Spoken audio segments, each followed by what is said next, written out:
ஒரு ஈரானிய திரைப்படம், நம்ம தமிழ் படமே இங்க பாக்குற மாதிரி இல்ல. குப்பைகளின் கவிஞன் அப்படின்னு ஒரு திரைப்படம், பொயட் ஆஃப் வேஸ்ட் அப்படின்னு ஒரு படம்.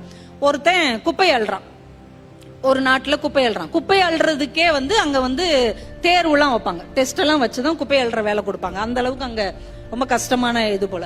அங்க ஒரு அபார்ட்மெண்ட் வாசல்ல இந்த குப்பை அள்ளுறவர் குப்பை அள்ளிட்டு இருக்கிறார்.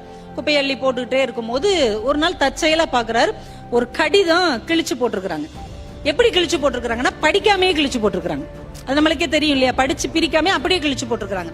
ஒவ்வொரு நாளும் அப்படி விழும் போது இவருக்கு வருத்தமா இருக்கு. என்னடா ஒரு லெட்டரை கிழிக்கிறதா கிழிக்கிறீங்க, படித்தவுடன் கிழித்து விடவும்னு கிழிக்கலாம்ல, படிக்காமே கிழிச்சு போட்டிருக்கிறாங்களேன்னு அன்னைக்கு இரவு உட்காந்து அந்த கடிதத்தை அவன் படிக்கிறான். ஒரு தங்கை அண்ணனுக்கு எழுதின கடிதம். அவளுடைய கஷ்டத்தை, அவளுடைய பிரச்சனைய, அவளுடைய சோகத்தை எல்லாம் அவ எழுதியிருக்கிறா. ஆனா அண்ணங்காரர் என்ன பண்ணிருக்காரு, அதை வாசிக்காமையே கிழிச்சு கிழிச்சு குப்பையில போட்டிருக்கிறார். இப்ப இவரால தாங்க முடியல. இந்த குப்பை அள்ளுறவர் என்ன பண்றாரு, மறுநாள்ல இருந்து அந்த லெட்டருக்கு இவர் பதில் அனுப்புறாரு. உனக்கு கவலைப்படாதம்மா, வாழ்க்கைனா நல்லது கெட்டதெல்லாம் இருக்கத்தான் செய்யும், அதெல்லாம் பாத்துக்கலாம் அப்படின்னு சொல்லி இவர் அவருக்கு, அந்த அம்மாவுக்கு பதில் அனுப்புறார். அந்த பொண்ணு அதனால ஆறுதல் அடைகிறாங்க. இப்படியே நாட்கணக்கில் ஆயிக்கொண்டே இருக்கிறது. ஒரு நாள் அந்த பொண்ணுக்கு பணம் வேணும் அப்படிங்கிறதுக்காக இவங்க கஷ்டப்பட்டு சம்பாதிச்சு, குப்பை அள்ளி சம்பாதிச்ச பணத்துல ஒரு பெரும் பகுதியை அந்த பொண்ணுக்கு இவரு ஒரு அண்ணனாக அனுப்பி வைக்கிறார். இவரை பாக்குறதுக்காக அந்த பொண்ணு ஒரு நாள் வர்றாங்க.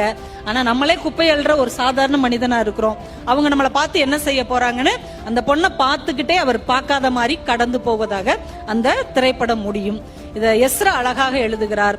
சொற்கள் என்பது விதை மாதிரி, சொற்களை விதையாக மாற்றுவதும் வீணாக ஆக்குவதும் நம் கையில் தான் இருக்கிறது. ஏன்னா கஷ்டப்பட்ட ஒரு உயிருக்கு நம்ம பணமோ காசோ கொடுக்கணும்னு அவசியம் இல்லை. அன்பான வார்த்தைகளை ஒரு கடிதமாக கொடுத்தால் கூட ஒரு ஜீவன் வாழ முடியும் என்றால் அதையே நாம செய்யக்கூடாது.